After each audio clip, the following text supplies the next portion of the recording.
The sky did not burn. It darkened. One by one, the stars above Earth disappeared, not because they went out, but because something enormous moved in front of them. Within hours, every satellite feed showed the same image, a fleet, not chaotic, not aggressive, just present. Thousands of crescent-shaped vessels hung in orbit like patient predators. No weapons fired, no cities targeted, they were waiting. 42 minutes later, every screen on Earth turned black. Then a face appeared. She did not look monstrous. She looked inevitable. Tall, silver-skinned, eyes like polished obsidian reflecting entire galaxies. A crown of shifting crystalline structures hovered behind her head, not decoration, but biology. She did not blink. I am Sarilith, sovereign of the Virex Continuum. You are a volatile species. You fracture ecosystems. You wage internal wars. You alter planets. No anger, no hatred, just assessment. Your world will be dismantled within one rotation of your planet. Panic erupted across continents. Missiles were armed, defense systems activated, fighter jets scrambled. The fleet did not react. Sarilith raised one elegant hand. I do not require battle, she continued, but before your termination I will observe one of you. The transmission cut. 3 hours later, a single alien vessel descended over Geneva. No weapons deployed, no shields raised, just a doorway opening into light. They requested one human representative, not a general, not a president, a civilian, specifically Dr. Elias Rowan, 46 years old, environmental historian, known for losing debates because he refused to attack opponents personally. He was confused when they came for him. I'm not a diplomat, he protested. That may be why they chose you, a UN official whispered. The interior of the alien vessel did not resemble technology. It resembled structure grown with intention. Living walls pulsed faintly with bioluminescence. The air felt heavy but not suffocating. At the center stood Sarilith. In person, she was taller than any human should find comfortable. Her presence compressed space. Dr. Rowan swallowed. I assume this isn't a negotiation, he said quietly. No, she replied. I have one question. He waited. Her dark eyes studied him not like prey, but like data. Why, she asked, do humans protect what they cannot keep? The chamber went silent. Dr. Rowan frowned slightly. I'm not sure I understand. You form attachments to offspring that will outlive you. You preserve forests that will not exist in your lifetime. You risk your lives for strangers whose names you never learn. She stepped closer. You protect pets that die within decades. You save art that erodes. You build monuments that crumble. Her voice lowered. You love knowing it ends. That was not accusation, it was confusion. Explain this inefficiency. Rowan felt something unexpected, not fear, sadness. You're going to destroy Earth, he said softly. Yes. And you're asking why we protect it? Yes. He took a breath. Because it ends? Sarilith's head tilted slightly. That is circular reasoning. No, Rowan said gently. It's the point. He walked slowly around the chamber, the alien guards watching but not interfering. If something lasts forever, he continued, it becomes background noise. Infinite time makes things weightless. He looked up at her towering form. But when you know something is temporary, every moment matters. Her expression did not change, but something shifted behind her eyes. You experience constant loss, she said. Yes. And yet you continue forming attachments. Yes. Why repeat pain? Rowan smiled faintly. Because the pain proves it mattered. Sarilith turned away slightly. You are aware your species destroys its own environment. Yes. You wage war over resources. Yes. You fail to protect your own kind.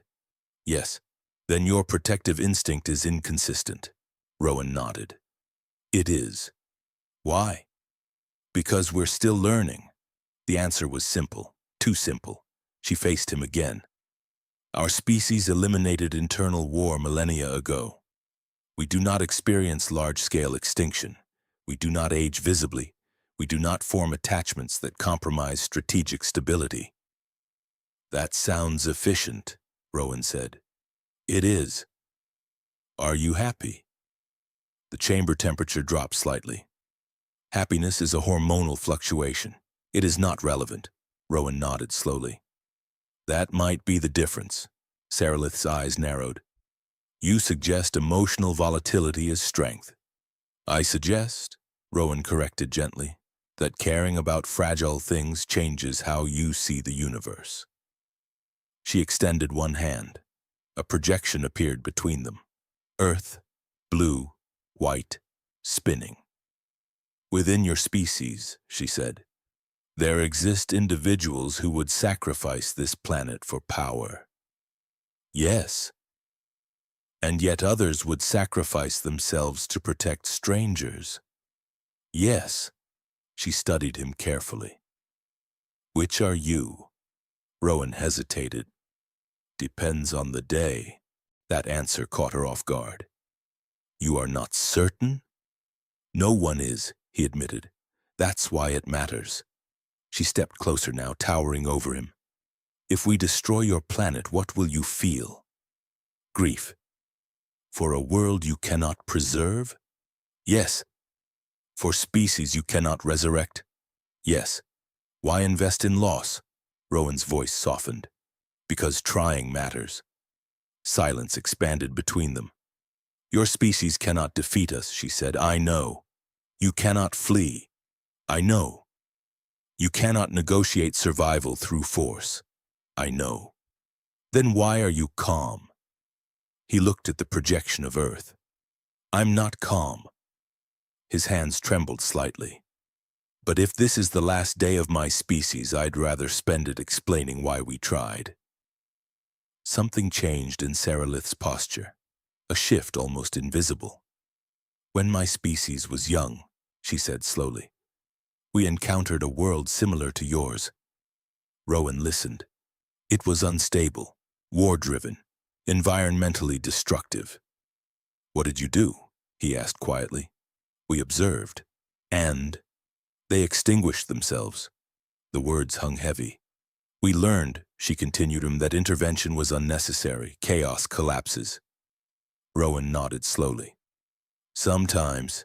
But you persist, she said almost to herself. Barely, he replied. Why? He considered carefully. Because every generation believes it can do better than the last? She studied him intensely. Even if you fail? Especially then. Saralith lifted her hand again. This time the projection shifted. Images flashed. A firefighter carrying a child from a burning building. A soldier shielding civilians with his body. A scientist working decades on renewable energy she would never see fully implemented. Parents holding newborns. Humans planting trees. Humans rebuilding after disasters. You do this knowing death is inevitable, she said. Yes. Knowing extinction is statistically possible. Yes. Knowing the universe will eventually consume your star. Yes. Her voice lowered. And you continue anyway. Rowan met her gaze. Yes. There it was. Not defiance, not pride, just truth. You invest in futures you will not see, she said quietly. Yes. You protect what you cannot keep. Yes. Why? Rowan's voice almost broke. Because someone once protected something for us. The chamber fell completely silent. Saralith did not respond immediately. When she did, her voice was different, less analytical. Your species lives briefly. Yes. You love intensely. Yes. You lose constantly. Yes. And yet you choose to care again. Yes, she looked toward Earth once more. Our species eliminated this vulnerability long ago. Rowan said nothing. We believed permanence was superiority. He swallowed. And now? He asked gently. Sarilith's dark eyes reflected the spinning planet. Now I question whether permanence is stagnation. The words echoed. Across orbit, thousands of alien ships waited for the command. Weapons primed, gravity disruption fields calibrated. One order would end human history. Sarilith raised her hand. Every Virex vessel received a transmission, single word. Stand down. On Earth, military systems locked onto targets that suddenly began to power down. Ships retracted weapons. Fleet formation loosened. Panic turned to stunned confusion. In the alien chamber, Rowan blinked. You're leaving? Sarilith faced him. We do not fear you, she said clearly. We understand you. Rowan exhaled shakily. That's new for us. She almost smiled. Your species is chaotic, dangerous, emotionally irrational. Accurate.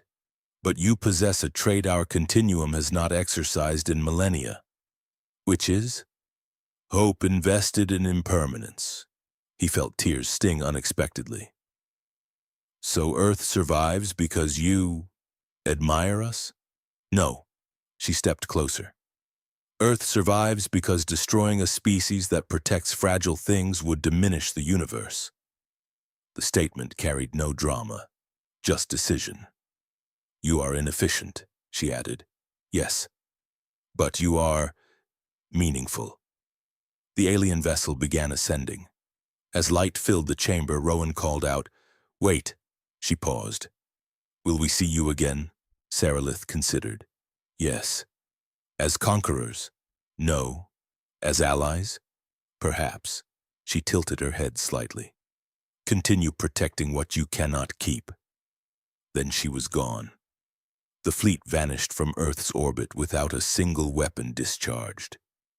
Humanity did not suddenly unite. Wars did not immediately end. The planet did not magically heal. But something subtle shifted.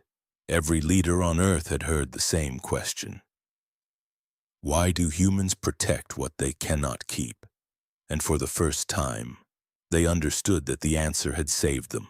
Not strength, not technology, not fear, but the willingness to care about fragile things. Even when they break, even when they end, even when they are lost. Because in the vast silence of the universe, that choice was rare, and rare things are worth preserving.